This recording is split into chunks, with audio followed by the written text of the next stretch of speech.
Your air conditioner can cool the room, but where does the fresh air come from? That is the job of the FAHU. FAHU means Fresh Air Handling Unit. Its job is to bring outdoor air into the building, treat it, and distribute it safely to occupied areas. First, outdoor air enters through a weather louver and motorized damper.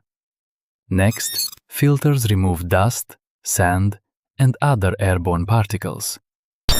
The air then passes across a cooling coil.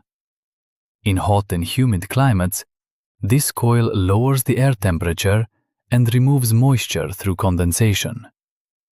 If the air becomes too cold after dehumidification, a reheat coil may raise its temperature without adding the removed moisture back.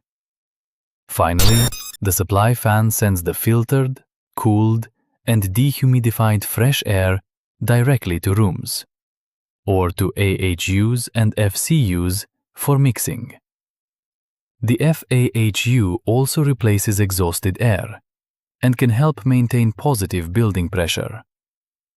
Remember, an AHU mainly handles recirculated building air, while a FAHU primarily handles outdoor fresh air.